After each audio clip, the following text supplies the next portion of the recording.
நீ இந்த படத்துடைய மேக்கிங் வீடியோ பார்த்தீங்களா? டீசர் பார்த்தீங்களா? அதில் என்னென்ன வித்தைகள் காமிச்சிருக்காங்க. இந்த படத்துடைய கிளைமாக்ஸ் வரும்போது ஆடியன்ஸ் வந்து எந்திரிச்சு போயிடக்கூடாது. நான் திரும்பி ஒருத்தர் தெளிவாக சொல்லிக்கிறேன்.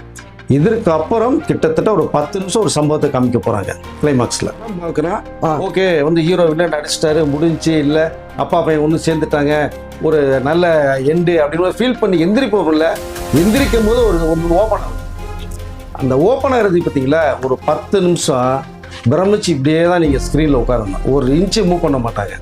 அந்த அளவுக்கு ஒரு சம்பவம். இதுக்கு முன்னாடி தனுஷ் கிராஸ் ஆகிறது. தனுஷ் ஒரு லைனை வந்து அஜித் சொல்லிட்டார். அந்த லைன் எப்படிப்பட்ட இருக்குமா உங்களுக்கு? அப்படியே ஒரு சின்ன ஃப்ளாஷ் கட் போகிறேன். இப்போ ரஜினி சார் கிட்டத்தட்ட மேட்ச் ஆனால் அஜித் வந்து ஃபார்முலா இருக்காரு டிசைட் பண்ணி தனுஷ் என்ன பண்ணார், அஜித்தை மைண்டில் செட் பண்ணி தான் ரஜினி சாருக்காக ஒரு கதையை உருவாக்குன கதையை அஜித்துக்காக இப்போ வந்து பிளான் பண்ணுறாரு தனுஷ். மூத்த பத்திரிகையாளர் திண்டுக்கல் வெங்கடேஷ் நம்மளோட நினைஞ்சிருக்காரு. சார் வணக்கம். வணக்கம் sir. Sir, good bad ugly பத்தி புதுசா திரும்ப ஒரு அப்டேட் வந்திருக்குதுன்னு சொல்லிட்டு இருந்தீங்க. அதே மாதிரி அஜித் சாருடைய அடுத்த படத்தை பத்தியும் வேற லெவல் ஒரு அப்டேட் வந்திருக்குன்னு சொன்னீங்க. என்ன அப்டேட் சார் வந்திருக்கு? தினந்தோறும் தீபாவளி மாதிரி அப்பைக்கு என்னென்ன அப்டேட் கொடுத்துக்கிட்டே இருக்கலாம்னு சொல்லி ஃபேன்ஸு மக்களும் இந்த யூனிட் திங்க் பண்ணிட்டே இருக்காங்க.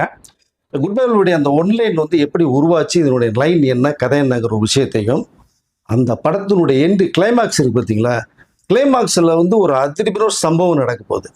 அதை பற்றி என்ன சம்பவங்கிறதையும் அதற்கு அடுத்து அஜித் சார் வந்து யார் டைரக்ஷனில் பண்ண போகிறாங்கிற அந்த ஒரு சின்ன விஷயத்தை நான் ஓப்பன் பண்ணலான்னு நினைக்கிறேன். நான் ஃபஸ்ட் இந்த லைனில் தான் நான் போகலான்னு விரும்புகிறேன். நான் பார்த்தேன் குட் பேட் அகிலியுடைய கதையை ஆதிக்கு வந்து ரவிச்சந்திரன் ரெடி பண்ண உடனேயே ஒரு அப்பா புள்ள சென்டிமெண்ட் பேஸ் ஒரு கேங்ஸ்டர் அந்த ஒரு டோனில் ட்ராவல் பண்ணுறார்.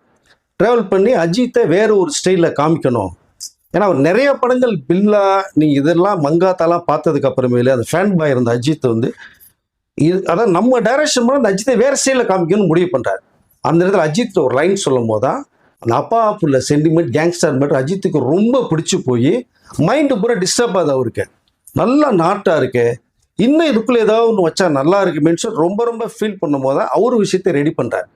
ரெடி பண்ணிட்டு உடனே ஆதிக்க வர சொல்லி இந்த கதைக்குள்ளே ட்ராவல் பண்ணும்போது தான் நீ சொன்ன அப்பா புள்ள கேங்ஸ்டர் மேட்டரில் சொன்னேன் இல்லையா, அந்த ஒரு லைனில் நான் ஒரு சின்ன ஒரு பீஸ் ஒன்று வைக்கிறேன்.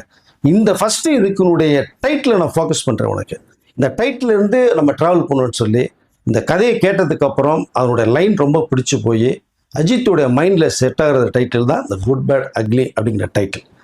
இது கேட்டவுடனே ஆதிக்கு ரொம்ப ஹாப்பியாக இருக்காரு. சார் புதுசாக இருக்கே, இந்த மாதிரி ஒரு அதாவது 3 டோனில் இருக்கிற டைட்டில் குட் பேட் அக்லி அப்படிங்கும் போது எப்படி சார் அதுக்குள்ள மெசேஜ் நம்ம சொல்ல போகிறோம், நம்ம இந்த கதைக்கும் அதுக்கும் என்ன டைட்டில் அப்படின்னு டைட்டில் ரொம்ப பிடிச்சி போச்சு சார். ஒன்று நீ கேட்பேன் எனக்கு தெரியுமில்ல, நான் பேசுகிறேன் உனக்குன்னு சொல்லி அப்பா மைய சென்டிமெண்ட்டில் ஒரு கேங்ஸ்டர் மேட்டர் சொன்னேன்ல.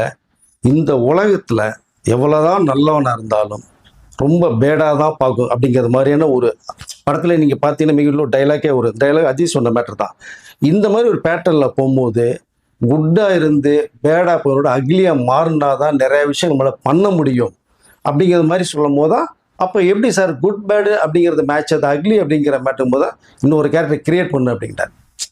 பாதிக்குள்ளே வந்து இவர் ரொம்ப பிடிச்சி போய் இந்த ஒரு விஷயத்தை டெவலப் பண்ண சொல்லும் போது தான் குட் பேட் அக்லி அப்படிங்கிற டைட்டிலுக்கு அவர் வந்து இன்னொரு அஜித்தையும் உள்ளே நுழைக்கிறதுக்கு ஆனால் இந்த கதையம்சோட ட்ராவல் பண்ணுறார். அதை எல்லாம் சொல்லி பண்ணும்போது அஜித் ரொம்ப ஃபில்ஃபில் ஆகி ஓகே உடனே பிளான் பண்ணுவோன்னு சொல்லி ஆரம்பிக்கப்பட்ட படம் தான் குட் பேட் அக்லி.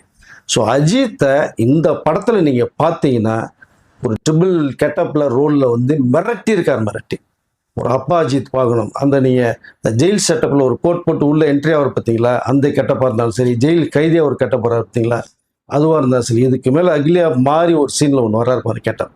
உங்களுக்கு தியேட்டரே தூள் பறக்கிறது மாதிரியான மேக்கிங்கில் பிரமாதமாக பண்ணியிருக்காங்க. இதை வந்து படமே வந்து அவங்க மேடம் சாலினி மேடமும் படம் பார்த்துட்டு அஜித்தை பார்த்தோன்னே பக்கத்திலேயே இருந்தவங்க ஃபீல் பண்ணுறவங்க இல்லையா, ஹஸ்பண்ட் தானே, படம் பார்த்தோன்னா அந்த டோனே வேற மாதிரி இருக்கு அவங்களுக்கு. இப்படி ஒரு அஜித்தை நம்ம பார்க்கலையே அப்படின்னு சொல்லிட்டு என்னதான் பில்லா பார்த்தாலும் நீங்கள் வில்லன் பார்த்தாலும் தீனா பார்த்தாலும் இந்த கெட்டப்பே உங்களுக்கு டோட்டல் கலர் மாதிரி இருக்கு. இதில் பார்த்தீங்கன்னா பழைய விண்டேஜ் அஜித்தையும் தூக்கி உள்ளே வைக்கிறாங்க. அந்த மாதிரி கெட்டப்புலேயும் வந்து அஜித் வர்றாரு. அவருடைய சின்ன சிம்டம்ஸ் மேக்கிங்கில் இப்படி உள்ள போட்டால் எப்படிங்கிற ஒரு சின்ன ஒரு கற்பனையை உருவாகி அஜித் ஃபீல் பண்ணும்போது ஆதிக்கு இதை அக்செப்ட் பண்ணி அவருடைய மேக்கிங் ஸ்டைலையும் ட்ராவல் பண்ணியிருக்காரு. ஸோ இந்த பேட்டர்னில் ஒன் பை ஒன்னாக உருவாயிட்டு இருந்த படம் தான் குட் பேட் அக்லி. இந்த படத்துல வில்லன்கள்லாம் யார் யார் சார்? முக்கியமான வில்லன்கள்லாம் சில பேர் இருக்காங்கன்னு சொல்றாங்களே. இதில் வந்து பிரசன்னா ஒருத்தர் இருக்காரு, சரிங்களா? ஆல்ரெடி நம்ம பேசின ஒரு விஷயம் திரும்பி நம்ம பேசுவோம். பிரசன்னா இருக்காரு, அர்ஜுன் தாஸ் இருக்காரு, சரிங்களா? இதுக்கு மேல இன்னொரு வில்லன் வந்து டாக்டர் படம் பார்த்தீங்களா? அதில் ட்வின்ஸ் ஒரு கெட்டப் வருவாங்க, 2 பேர் வருவாங்க. மொட்டை இது பிரமாதமான ஒரு கேரக்டர். டாக்டர்ல விளையாடி இருப்பானுங்க மேட்டர் தான். ஸோ அந்த ட்வின்ஸ் 2 பேருமே இதுக்குள்ள உள்ள வர்றானுங்க. இப்போ உங்களுக்கு பார்த்தீங்கன்னா கலர்ஃபுல்லா அஜித்தோட மோதுற இந்த கேங்கே வந்து பிரசன்னாலாம் ரொம்ப ஹாப்பியா இருக்கு. இந்த படம் எனக்கு ஒரு பெரிய பிரேக் அப்படின்னு அவருடைய ஸ்டேட்மெண்ட். அர்ஜுன் தாஸ் வந்து ஹீரோவா போனாலும் இந்த படம் வந்து எனக்கு அதாவது அவர் மாஸ்டர்ல பண்ணதை விட இந்த கேரக்டர் எனக்கு ரொம்ப அருமையான வாய்ப்பு. அவரு தேங்க்ஸ் சொல்றாரு. மற்றவங்களை தூக்கி வச்சு கேரக்டர் டெவலப் பண்ணி பார்க்கறதுல அஜித்தை விட்ட ஆளே கிடையாது. விடாமுயற்சியில் ஆரவை தூக்குனார். இந்த மாதிரி அந்த டாக்டர் படத்தில் போன அந்த ட்வின்சிட்டிக்கு உள்ள போட்டு மேக்கிங் பண்ணியிருக்காங்க. ஸோ வில்லன்கள் பார்த்தீங்கன்னா கிட்டத்தட்ட ஒரு 5-6 வில்லன்கள் உள்ள வரானுங்க. இதில் பார்த்தீங்கன்னா அஜித்தே பார்த்தீங்கன்னா ஆன்டி ஹீரோ மாதிரி தான், ஹீரோ மாதிரி தான், வில்லனும் வருதுன்னா அந்த மாநிலேஷன் தான் மனுஷன் பின்னிருக்கார். பின்னி உங்களுக்கு அதை சார் இன்னொரு விஷயமும், இந்த படத்துடைய லிரிக்ஸை வந்து பாத்தீங்கன்னா நாங்க முடிஞ்ச அளவுக்கு எடிட் பண்ணி தான் கொடுத்தோம். ஃபுல் லிரிக்ஸ் கொடுத்துருந்தீங்கன்னா அது வேற மாதிரி போயிருக்கும் அப்படின்னு சொன்னாங்களே. அதாவது அரிஜித்துக்கு வந்து மாசம் என்ன பண்ணணுமோ வார்த்தைகளை போட்டு பிரட்டி இருக்காரு லிரிக். ஸோ இதை வந்து ஜிவி பார்த்துட்டு என்னப்பா இவ்வளோ ஹார்ஸா இவ்வளோ இதாக நீங்கள் பண்ணியிருக்கீங்களே அப்படின்னு சொல்லி அவர் ரொம்ப ஃபீல் பண்ணி கொஞ்சம் ஒரு மாதிரி ரகடாகவும் இருக்குப்பா, இவ்வளோ வார்த்தைகள் தேவையில்லை அப்படின்னு அதை கொஞ்சம் சொல்லி அதை கொஞ்சம் ஃபில்டர் பண்ணி அந்த லிரிக்கை எடிட் பண்ணி அதில் பார்த்து தான் நீங்கள் இந்த வீடியோ சார் இந்த சாங் ஒன்று. அப்போ இந்த சாங்குக்கு முன்னாடி வந்து பாத்தீங்கன்னா வேற மாதிரி இருந்தது. ஆமாங்க, இந்த சாங்கே உங்களுக்கு தீயா இருக்குன்னா அந்த லிரிக்க வார்த்தைகளை போட்டிருந்தா அதாவது வேற மாதிரி ஒரு டைப் ஆஃப் இருக்கு அப்படின்னாரு. ஜிவி வந்து பன்னீர்ல கூட முடிவு பண்ணாரு. ஆனா அஜித்தோட பார்வை பண்ண ரொம்ப வார்த்தை தூக்கி அடிச்சு நிப்பாட்டியிருக்காங்க. இது யாரை அடிக்கிறாங்க அப்படிங்கிற ஒரு மேட்ரு ஒன்று பேசப்படுன்னு சொல்லிட்டு இவ்வளோ வார்த்தைகள் தேவையில்லைப்பா, நீங்க இந்த வார்த்தையிலே கேட்டீங்கன்னா ரொம்ப ரகடா ரஃபா இருக்கும் உங்களுக்கு பார்த்தீங்க அப்படின்னா, இதுவே அதிகமாக இருக்குன்னு சொல்லி அதுக்கு ஒரு ஜிவி எடிட் பண்ணி இது போதுன்னு சொல்லும் போது தான் அஜித்தோடைய பார்வைக்கு இந்த சாங் முன்னாடியே போயிடுச்சு. ரெக்கார்டிங் பண்ணும்போது கேட்டுட்டு என்ன இவ்வளோ இதாக இருக்கே அப்படின்னு அவரே சொன்னாரா, சார் இதுக்கு மேலே வார்த்தையில் எடிட் பண்ணியிருக்கேன், நீங்கள் கேட்டிங்கன்னா நீங்களே ஷாக் ஆகிடுவீங்க அப்படின்னா, இல்லை இதுவே பியூட்டிஃபுல்லாக நீங்கள் பண்ணுங்க அப்படின்றதுக்கு தான் இந்த சாங் ரெக்கார்டிங் ஆயிருக்கு உங்களுக்கு. அதுக்கப்புறம் இந்த படம் முடிஞ்சதுக்கு அப்புறமா ஒரு சம்பவம் ஒன்று இருக்குன்னு சொன்னீங்களா, அது என்ன சார் அது? அது உடைச்சிட்டோம்னா ஒரு த்ரில் போயிடும் உங்களுக்கு. ஆனால் மிகப்பெரிய ஒரு சம்பவம் இருக்கு. அதாவது ஆரம்பத்திலிருந்து குட் பேட் அகிலுடைய அந்த நீ இந்த படத்தினுடைய மேக்கிங் வீடியோ பார்த்தீங்களா, டீசர் பார்த்தீங்களா, அதில் என்னென்ன வித்தைகள் காமிச்சிருக்காங்க. இந்த படத்தினுடைய கிளைமாக்ஸ் வரும்போது ஆடியன்ஸ் வந்து எந்திரிச்சு போயிடக்கூடாது. நான் திரும்பி ஒரு தடவை தெளிவாக சொல்லிக்கிறேன். இதற்கு அப்புறம் கிட்டத்தட்ட ஒரு 10 நிமிஷம் ஒரு சம்பவத்தை காமிக்க போறாங்க. கிளைமாக்ஸ் முடிஞ்ச உடனே, படம் முடிஞ்சு பேர் போட்டதுக்கு அப்புறமாவா? படம் நீ எண்டுன்னு ஃபீல் பண்ணுவீங்கல்ல, படம் பார்க்குறேன் ஓகே வந்து ஹீரோ வில்லன் அடிச்சிட்டாரு முடிஞ்சு, இல்லை அப்பா பையன் ஒன்று சேர்ந்துட்டாங்க ஒரு நல்ல எண்டு அப்படின்னு ஃபீல் பண்ணி எந்திரிப்போம்ல, எந்திரிக்கும் போது ஒரு ஒன்று ஓப்பன் ஆகும். அந்த ஓப்பன் ஆகிறது பார்த்தீங்களா, ஒரு 10 நிமிஷம் பிரமிச்சு இப்படியே தான் நீங்கள் ஸ்க்ரீனில் உட்காரணும். ஒரு இன்ச்சு மூவ் பண்ண மாட்டாங்க. அந்த அளவுக்கு ஒரு சம்பவத்தை ஆதிகரஞ்சன் பண்ணலாம் அப்படின்ட்டு டிசைட் பண்ணிட்டாங்க. அஜித்துக்கிட்டையும் பேசிட்டாங்க. அந்த சம்பவம் படத்தினுடைய எண்டில் ஒரு 10 நிமிஷம் மிரட்டலாக ஒன்று வரும். நீங்கள் வெயிட் பண்ணுங்க. இப்போ நான் உடைச்சிட்டேன்னா என்னுடைய சஸ்பென்ஸ் போயிடும். நீங்கள் படம் பார்க்கும்போது நீங்கள் என்ன அந்த 10 நிமிஷம் வரப்போகுதுங்கிற அந்த ஒரு தாட்லேயே நீங்கள் ட்ராவல் பண்ணணும். அது நடக்கும்போது நீங்கள் என்னன்னு பாருங்க இந்த சம்பவத்தை. ஆக்சுவலாக பொதுவாக இந்த ஹாலிவுட் படத்துலலாம் வந்து பார்த்தீங்கன்னா படம் முடிஞ்சாலும் அப்படியே வெயிட் பண்ணி ஏதோ ஒன்று வரப்போகுது அப்படின்னு வெயிட் பண்ணுறாங்க. ஸோ அந்த மாதிரி ஏதோ ஒரு சம்பவம் பண்ணியிருக்காங்கன்னு சொல்லி. ஆக்சுவல் ஹாலிவுட் படத்தை மிஞ்சிற அளவுக்கு தான் சார் மேக்கிங்கே பண்ணியிருக்காங்க. இதை ஒன்னொன்னு அஜித் பேன் இண்டியா ஆர்டிஸ்ட் மாதிரி இவர் இந்த படம் ஹாலிவுட்லேயும் இங்கிலீஷில் டப் பண்ணுறதுக்கான ஒரு பிளானிங் போயிட்டு இருக்கான்னு ஒரு தகவல் வந்திருக்குது. ஸோ இங்கிலீஷில் டப் பண்ணி ரிலீஸ் பண்ணணும்னு கூட ஒரு ஐடியா போகுது. நீங்கள் சொன்னது மாதிரி ஹாலிவுட்டில் கிளைமாக்ஸில் நீங்கள் ஒரு விஷயத்த பண்ணுவான்னு சொல்கிறீங்களா, அதை விட 10 மடங்கு அதிகமாக பண்ணியிருக்காங்க. இது நீங்கள் படம் முடிஞ்சதுக்கப்புறம் அந்த விஷயம் என்னங்கிறது உங்களுக்கு தெரிய வரும். சரிங்க சார், இப்போ அஜித் சாரோடைய அடுத்த படத்தை பற்றி ஒரு அப்டேட் இருக்குன்னு சொன்னீங்களா, அது என்ன சார்? அது ஆக்சுவலாக அது கிட்டத்தட்ட அஜித் சார் கன்ஃபார்ம் பண்ணிட்டார். குட் பேட் அகிலுடைய அந்த வெற்றிங்கிறது இன்னைக்கு இப்போவே நமக்கு எல்லாருமே தெரிஞ்சிருச்சு சார். ஏன்னா பிஸ்னஸ் பாயிண்ட் ஆஃப் வியூவில் ஒரு 20 மினிட்ஸ் படத்தை போட்டாங்க, நம்ம பேசியிருக்கோம், ரொம்ப ஹாப்பி ஆகிட்டாங்க. ரேட்டும் பார்த்தீங்கன்னா இப்போ இன்னும் அதிகம் கொடுத்து வாங்குறதுக்கு ரேட் வேறு பிஸ்னஸ் பேசிகிட்டு இருக்காங்க. ஸோ கை மேலே காசு, அப்படி இந்த இன்னும் காசு அப்படின்னு பழமொழி சொல்லுவாங்களே, பையில் காசு இருந்தால் வாயில் தோசைன்றது மாதிரி அப்படி ஒரு பிஸ்னஸ் ஹெவியாக போயிருக்கு. இந்த படத்தை வந்து முடித்த உடனேயே ஆதிக்கு பண்ணலாமான்ட்டு ஒரு விஷயம் ஒன்று ஒரு டாபிக் போகுது. ஆனால் இதுக்கு முன்னாடி தனுஷ் கிராஸ் ஆகிறாரு. தனுஷ் ஒரு லைனை வந்து அஜித் சொல்லிட்டார். அந்த லைன் எப்படிப்பட்ட லைன் தெரியுமா உங்களுக்கு? அப்படியே ஒரு சின்ன ஃப்ளாஷ் கட் போகிறேன். காலா படம் வந்து நம்ம தனுஷ் அவருடைய தயாரிப்பில் ரஜினி சார் ஹீரோவை பண்ண படம். கிட்டத்தட்ட கலெக்ஷனில் அள்ளிச்சு.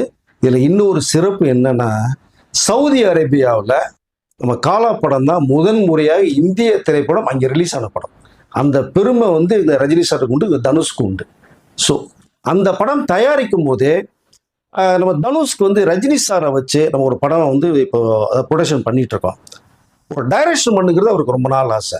ஏன்னா இந்த மாமனார் மாப்பிள்ளைங்கிறத நம்ம விட்டுருவோம், அது வேணாம், இண்டஸ்ட்ரிக்குள்ளே தேவையில்லை இப்போ நமக்கு அதை. இப்போ அவருடைய பரம ரசிகன், அது வெறித்தனமான ரசிகன் தனுஷ்.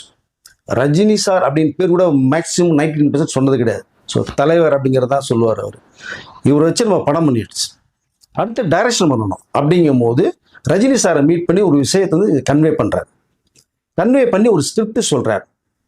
அப்போ ரஜினி சார் வந்து தனுஷ்க்கு சொன்னது என்ன அப்படின்னா, ஒரு மாஸ் ஹீரோ, ஒரு கமர்ஷியல் ஹீரோ, இவங்களுக்கு உள்ள மாதிரி ஒரு மேட்ரை வந்து ரெடி பண்ணணும் தனுஷ்ன்னு சொல்லி, அந்த கதையை வந்து நீ இன்னொரு வச்சு நீ பண்ணு, இந்த மாதிரி ஒரு மேக்கிங் ஸ்டைல் இந்த மாதிரி வந்து இருக்கணும் அப்படிங்கிறத ஒரு லீடு ஒன்று வந்து இந்த ரஜினி சார் வந்து தனுஷ்க்கு டோட்டலாக எக்ஸ்போஸ் பண்ணிட்டார்.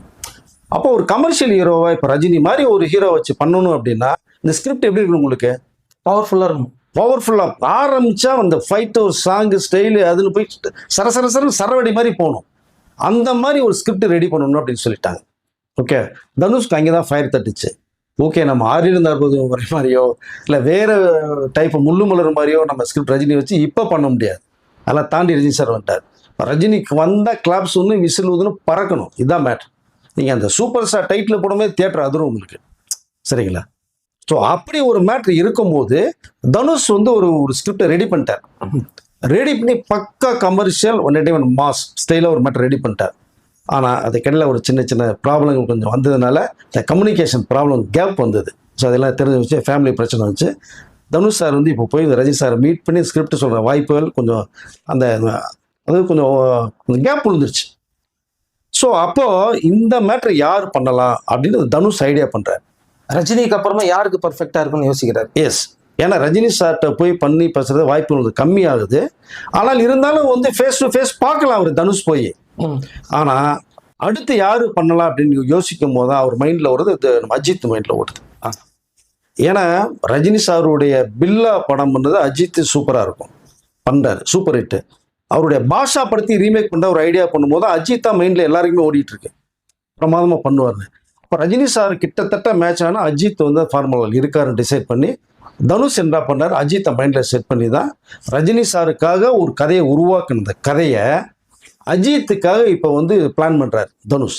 அந்த ஒரு லைனு வந்து அஜித்தை சொல்லிட்டார். அந்த கதை, அந்த லைன் ரொம்ப பிடிச்சிச்சு அஜித். பிடிச்சி போய் தான் நீ பவுண்டரி ரெடி பண்ணுன்னு சொல்லிட்டார். ஃபுல் ஸ்கிரிப்ட் கதை சொல்லிட்டார். ஃபுல் ஸ்கிரிப்ட் தனுஷ் ரெடி பண்ணிட்டார். இப்போ இவர் ஏப்ரல் சார் அஜித் சார் வராரு சென்னைக்கு. அந்த மீட்டிங்கில் கிட்டத்தட்ட ஒரு 3 hours டைம் வந்து ஒதுக்குறாங்க ரெண்டு பேருமே. குட் பேட் அக்லி முடிஞ்ச உடனே மீட் பண்ணுறாங்க. ஃபுல் ஸ்கிரிப்டை வந்து தனுஷ் ஃபுல்லாக சொல்கிறார். ரஜினி சார் எந்த அளவுக்கு நம்ம வந்து எக்ஸ்போஸ் பண்ணி ஃபினிஷ் பண்ணணுமோ வந்து அஜித்தை சொல்ல போகிறாரு. கிட்டத்தட்ட அஜித் சார் வந்து தனுஷ் தான் பண்ணுற வாய்ப்புகள் நிறைய இருக்கு சார். இன்னொன்று கீழே கமெண்ட் பாக்ஸ் எல்லாம் கேட்குறாங்க, நீங்கள் அஜித் சாரை பற்றி நிறைய பேசியிருக்கீங்க அப்படின்ற மாதிரி. நீங்கள் அஜித் சாரை மீட் பண்ணியிருக்கிறீங்களா? சார் நல்ல நட்பு இருக்குது சார். எனக்கும் அஜித் சாருக்கும் ஒரு நல்ல நட்பு இருக்குது. இந்த நட்பு டீட்டெயில்ஸ் டோட்டலாக நான் வந்து டீட்டெயிலாக பேசணும். நான் விரிவான விஷயங்கள் எங்கெங்கே மீட் பண்ணோம், என்ன பண்ணணுங்கிற விஷயத்த அடுத்த வீடியோவில் உங்களுக்கு நேருக்காக கண்டிப்பாக நான் பேசுகிறேன் சார். நன்றி சார். நன்றி.